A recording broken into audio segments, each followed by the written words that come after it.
Sneezing, stuffy head, coughing, is it a cold, or are you just suffering from a summer allergy? Well, joining us this morning is Dr. Elizabeth Salata with more prevention tips and some relief. Thank you so much for coming in. Of course. And you were saying that you actually are suffering from some allergies right now. Well, you know, for the longest time I've had this little cough and this wheeze, and it's been going on for several months, and I thought, boy, I can't be sick for several months. It must be something else. So finally I started taking some allergy medicine, and sure enough, if it's not gone, so there you go. And how does it, how do you tell the difference? Same thing with my brother. He said, I feel sick. I don't know. He came to visit me like 2 weeks ago, and he went home, and he says, doctor actually told him you're not sick, you have allergies. Yeah. How do you know if you're actually sick or if you're just... You have some symptoms. Sometimes it's hard to tell, I mean, because the symptoms can be very similar between like a viral illness, which can be just an upper respiratory infection, versus allergies, because you can get a stuffy nose, you can get watery eyes, you can get sneezing, a little bit of coughing. So sometimes it is hard to tell. The trick is when you go to your doctor and the doctor kind of looks inside of your nose and your mouth and your ears and really doesn't see any sign of infection, you start to be suspicious that maybe it is an allergy. Especially if it's lasted for an extended period of time. Exactly. You figure it'll just go away. Because usually most colds are going to run their course in about 7 or 10 days. Okay. And especially if it's a bacterial infection, you may get a fever and you'll get worse and worse and worse rather than better.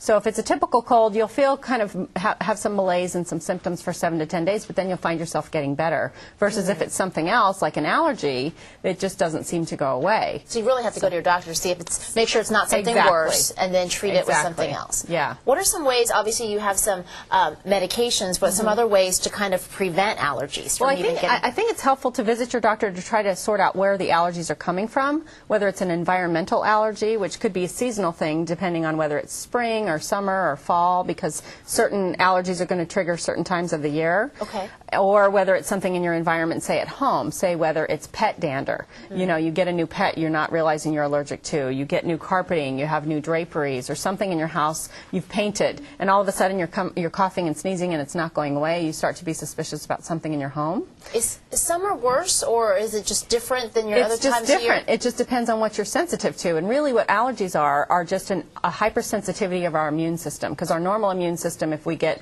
exposed to something that irritates us, is to make more mucus. So that's so allergies are really a hypersensitivity. You're making more mucus all the time. And whether it's tree allergies or mold spores, or Chrissy can always tell us with the weather what's going on allergy-wise out in the environment. But certain seasons are worse for other allergies. For example, mold, it tends to be lower in the winter because it's cold, and then when it gets moist and hot, then they grow. So mold allergies tend to be like here, especially about 3/4 of the year. Okay, so it's really about knowing yourself. Now, obviously, with these medications that you prescribe, are these over the counter or are these some are and some aren't. Okay. And this is really, I brought this sort of as a last resort other than all the other environmental controls that we can try to do. But what I brought here, this is a nasal spray, and it's more for like what we call allergic rhinitis or runny nose.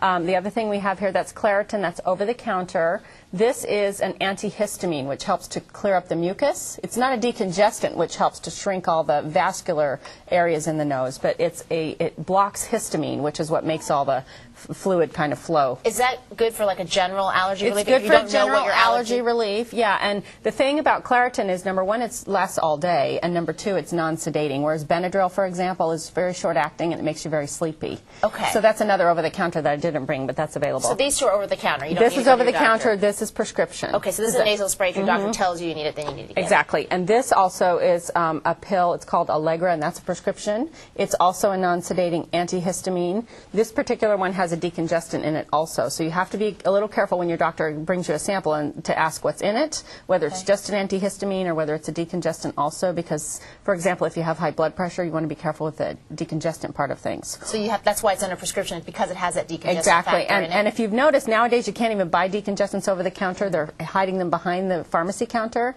because of that whole issue with blood pressure and stimulant effects of decongestants. So you have to be a little careful with the decongestant part of things. I see. And what is this right here? This is Singular? This is Singular, and that's actually what I've decided to use because I have a little bit of wheeze with my allergies, and it's very good for allergic kind of asthma.